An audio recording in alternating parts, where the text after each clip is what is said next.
Welcome to the Three Martini Lunch. Grab a stool next to Greg Columbus of Radio America and Jim Garrity of National Review. Three Martinis coming up. Really glad you're with us to start out the week. We've got good, bad, and crazy martinis. We're brought to you today by Gabi. What else could we possibly want? Jim, maybe a competitive Super Bowl would have been nice. The game was very anticlimactic. The ads, other than the Toyota one, which was very good about the Paralympian swimmer and the adoption, her story was excellent. But with Tom Brady now, Jim, I have a dilemma. You know, Tom Brady was always kind of like Darth Vader to me. He was always someone I cheered against. But since he went to Michigan, there was always this glimmer that there was still some good there.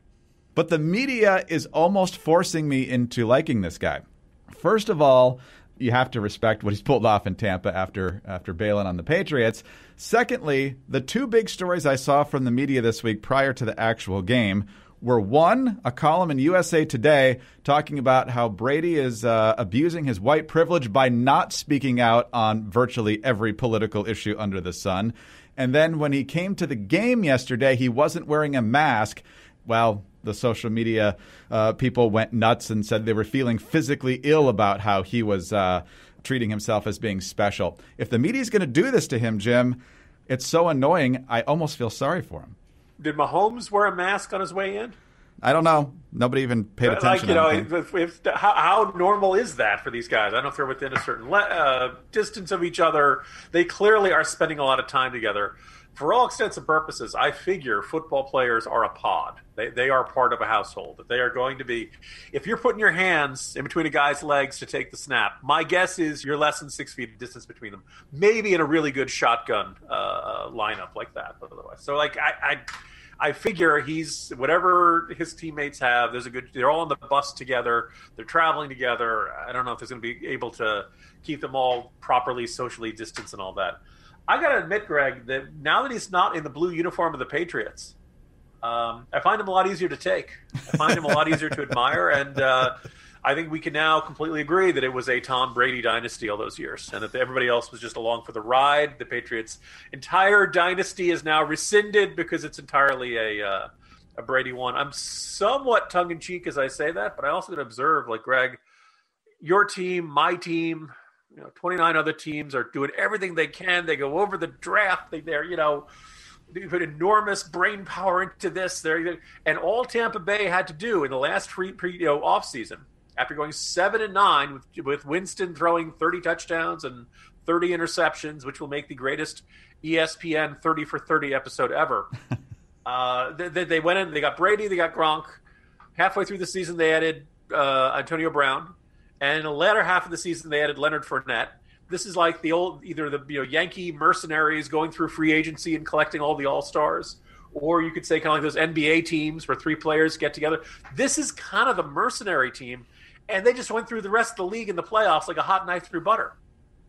Yeah, everything old is new again. And Jim, I hope that your taunting proves itself out. I fear what's actually going to happen, given the way 2020 and 2021 is rolling out, that we're going to end up with a Bucs-Patriots Super Bowl next year, which is really going to be annoying if it happens. I could root for Brady with wholeheartedly, right? At that point, that's very clear. So. All right, well, let's talk about our actual good martini here, and that is that we finally have a winner in the last outstanding House race from 2020. Yeah, I know, it's February. And in New York, they had a lot of problems counting votes in a lot of congressional districts, but they finally got done. And I believe in all the razor-tight ones, the Republicans ended up winning. And the latest is in the 22nd district, and that is Claudia Tenney, a former congresswoman, edging out Anthony Brindisi by 109 votes, according to the latest tally. New York judge ruling on Friday that Tenney is the winner, and Tenney could be sworn in the next couple of days. But Brindisi is challenging the rulings here, Jim. See if this sounds familiar to you. According to his attorneys, in this case, there is reason to believe that voting tabulation machines misread hundreds, if not thousands, of valid votes as undervotes, and that these tabulation machine errors disproportionately affected Brindisi. Jim, I haven't followed every twist and turn in this race. I would imagine that in 3 months they've had a chance to go over this fairly thoroughly. But hey, what do I know? But it's just fun to watch the Democrats kind of twist in the wind here when they lose a close one. They wanted everybody to play nice when they win the close ones. Not so much the other way. Welcome back, Claudia Tenney. Well, the first thought, Greg, is I am shaking.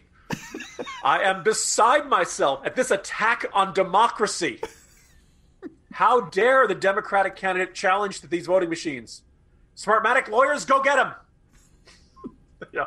Oh, it's okay to say the voting machines didn't work in this case. Oh, never mind. It's okay if a Democrat does it. I wrote about this last week. The fact, look, we're used to, if certain places having a tabulation error or disputed ballots and provisional ballots, all that's fine. Every other district managed to do it like within a week or two, right? The idea that one congressional district could get into February and not have representation, members of the House get sworn in on January 3rd, because of these kinds of endless lawsuits and controversies and claims and counterclaims, is an absolute indictment of this district. It is an indictment of New York State because apparently it got litigated through their system and took forever. Look, here's the thing. What the president did over the last couple of months, undermining faith in democracy, was bad. But you know what? This is not worlds apart from that, right? This is not, when Democrats run around and say, oh, the voting machines didn't work and my votes weren't counted and all these things, and then they file a bazillion lawsuits, that's not worlds apart. And we can't say that it's okay from one party not for another. That said, it appears this has been shaken out the way it should be. The representation for this district has been ludicrously and unfairly delayed, but thankfully not denied. Welcome to Congress, Congresswoman Tenney, or you say, right, welcome back. Now, this resolves this issue. The fear that the House would refuse to seat Marionette Miller Meeks did not come to pass, or has not come to pass so far. Rita Hart is still filing a petition, and I guess it's still theoretically something the House could do someday. There are 2 open seats in Louisiana. So it's going to take a while before we still get to 435 seats. But once everybody gets filled, it should be a 5-seat difference between Democrats and Republicans heading into the 2022 midterms, which if you're a Republican is not a bad spot to be in. No, that's exactly right. And you mentioned a couple of the outstanding seats. I believe if Marcia Fudge is confirmed to the Biden cabinet, there'll be an open seat in Ohio, obviously. But in Louisiana, Cedric Richmond left the House to join the Biden administration. Congressman-elect Luke Letlow won the runoff and then passed away from COVID. And I believe he had a heart attack during surgery and a whole sorts of health problems down there. He passed away in December. And then I believe just last night, Congressman Ron Wright, a Republican from the 6th District in Texas, passed away. Been battling cancer for a long time and then contracted COVID and was unable to fight that off. So we've got heavy hearts in some of these districts and races that have to form now in order to figure out who will fill these seats. So there's still some mysteries about who's going to win these seats. But as far as I can tell, with those 3 particular vacancies and probably the Fudge seat as well, those wouldn't exactly be considered competitive. Republicans will probably win the Letlow seat and the Wright seat. Democrats will win the Fudge seat, assuming it opens up, as well as the Cedric Richmond seat. All right, let's talk about some happier news here, and that is that Gabi is our sponsor today. Look, you might get a little COVID relief from Joe Biden. You might not. Who knows? They're still hashing it out, trying to figure out whether they're going to try to ram this through all as Democrats or whether they might want to get a little bit of bipartisan buy-in. But everybody wants to save some money, and Gabi can help you do that. Let me ask you this. How'd you like to keep an extra $961 a year in your pocket? Because that's how much Gabi customers save every year on average on car and home insurance. And that's what you could find if you do your insurance shopping through Gabi. This is the time of year where a lot of folks go shopping for insurance, and Gabi takes the pain out of shopping for insurance by giving you an apples-to-apples comparison of your current coverage with 40 of the top insurance providers.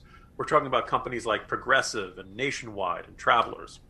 You just link your current insurance account, and in just minutes, you'll be able to see quotes for the exact same coverage that you currently have. Now, like Greg mentioned earlier, Gabi customers save $961 per year on average I'll bet that would be nice to have in your pocket every year. And if they can't find your savings, they'll let you know so that you can relax knowing you have the best rate that is out there. And they will never sell your information, so you'll never have to deal with annoying spam or robocalls. As Jim said, you just link to your current insurance policy. It'll show you comparable rates from other companies. You see how much you save, and then it's up to you to decide what to do. Look, you're probably overpaying on car and home insurance, so why not see how much Gabi can save you? It's totally free to check, and there's no obligation. Couldn't be simpler. Go to Gabi.com/martini. That's Gabi.com/martini. Gabi.com/martini. All right, Jim, let's talk about our bad martini now. And this takes us over to the People's Republic of Communist China, and courtesy of the Free Beacon. The Chinese Communist Party is stealing U.S. citizens' DNA and healthcare data, according to a new Director of National Intelligence report. The report, which comes from the Director's Counterintelligence and Security Center, says China illegally exploits data from American medical records to obtain DNA identification patterns, also known as PII, for much of the U.S. population. China can use this information to target Americans, according to the report. Quote, the combination of stolen PII, at least I assume that's what that is how you say that, personal health information and large genomic data sets collected from abroad affords the People's Republic of China vast opportunities to precisely target individuals in foreign governments, private industries, or other sectors for potential surveillance, manipulation, or extortion.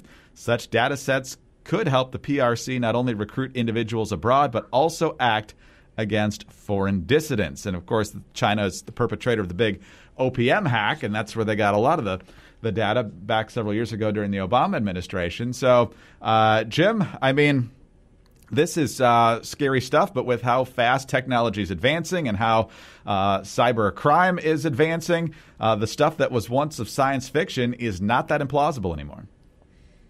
It is not. And if listeners at this point are like, hey, this is the sort of thing that Jim wrote about in his novel, Hunting Four Horsemen, yes. I wonder if he's going to talk about this. As those old IBM commercials used to say, you made the right call. In part, basically from, to write this novel, I did a ton of research. And right in the 60s, I have the book in front of me. I basically did an extensive research about what we know about the Chinese biological weapons program. They've never admitted having one. Well, let's face it, they have one. They say they gave it up. There's some evidence that they don't. Biological weapons research is much easier to do what they call dual-use research, because we have a lot of good reasons why we would want to know how a virus would infect someone and make someone sick. You can do a lot of research on these sorts of things. You might even have an entire institute of virology in, say, Wuhan doing that sort of research. Now, what is really unnerving about this is there was a really good article about this in The Atlantic. A couple other think tanks have done studies on this. When the President of the United States, for the last, certainly since at least the Obama years, uses a glass, the Secret Service collects that glass. If the President uses silverware, if the President does anything that leaves DNA, the Secret Service attempts to collect it and make sure it is thoroughly washed so that nobody out there can get a sample of the President's DNA. You might be asking, well, why is that? Well, the answer is, if you know somebody's DNA, one, you can look at them to figure out what they are particularly vulnerable to. And oh, by the way, we have remarkable genetic diversity amongst us. And across the course of this, probably the two most extraordinary examples I came across is one test of DNA samples against anthrax. There were 3 samples for somebody of European origin where it required, killing off the cells required a lot more anthrax, like hundreds of times than it did for everybody else. So there is some group out there that is either genetically immune to anthrax or genetically just much, much less susceptible to it. Another fascinating example was in the border area between India and Tibet. There was this small, isolated ethnic group. It was considered a very swampy land, a lot of mosquitoes, and malaria was a major threat in this area. But there was this native group that was effectively immune to malaria, or at least it took much more of a severe infection for them to have effects. By the way, eliminating malaria then made this area acceptable for other groups to move into, and they started getting forced off their land. But so there's such fascinating genetic diversity that some people are going to be much more immune to certain pathogens, bacteria and viruses and such, and certain people are going to be much more vulnerable to pathogens and to pathogens like bacteria and viruses and stuff. My suspicion is, years from now, when we've completed an extensive amount of research on SARS-CoV-2, the virus that causes COVID-19, we're going to find out that this disparate reactions people are having, that some people in nursing homes can get it and pull through just fine. Some people who are much younger but who have one or two comorbidities are keeling over because of this. I suspect is going to be a genetic factor.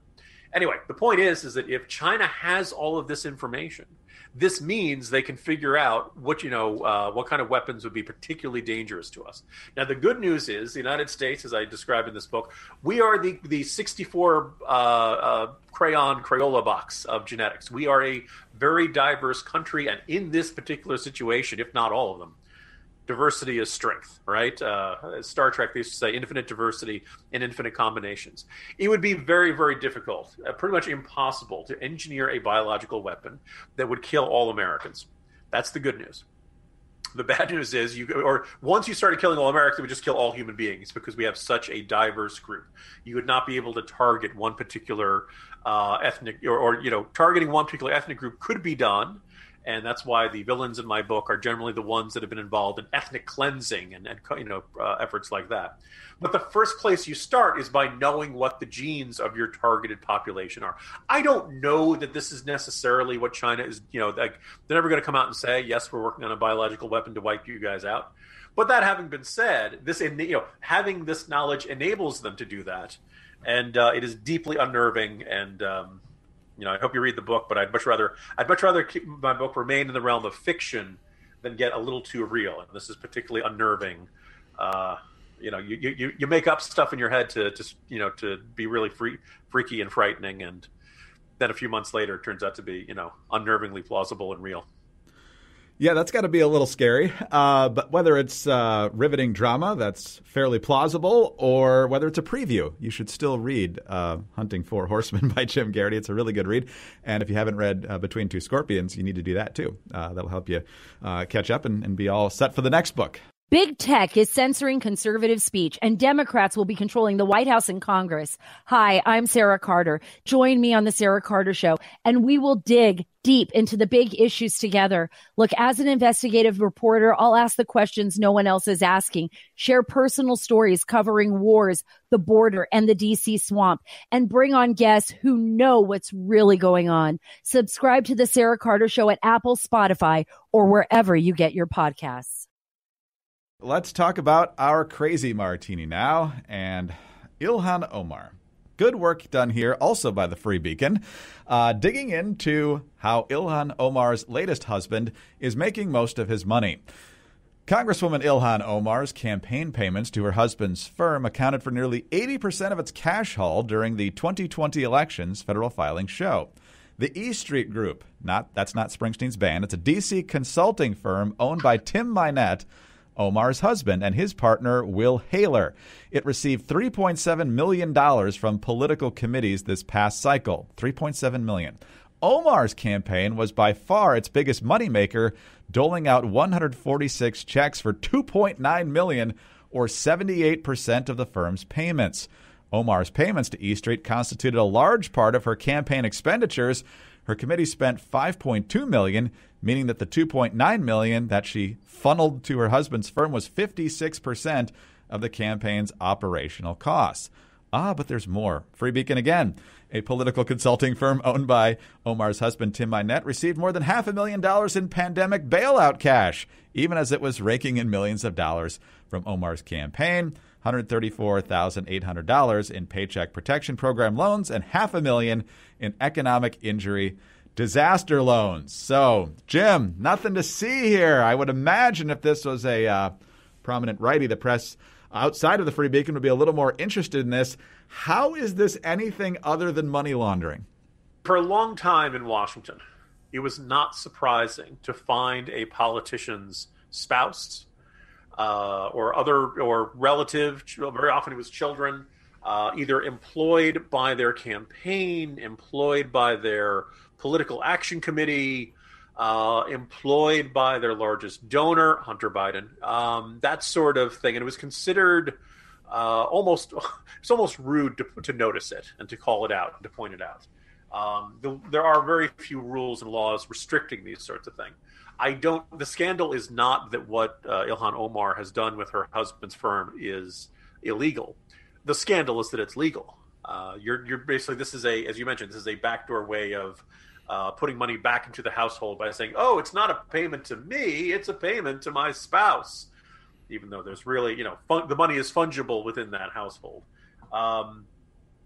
I think it's long since time, because most of us don't have these advantages of having a spouse who's a member of Congress or a father or mother or some other relative. And it just, I feel like the power of the office really is enough.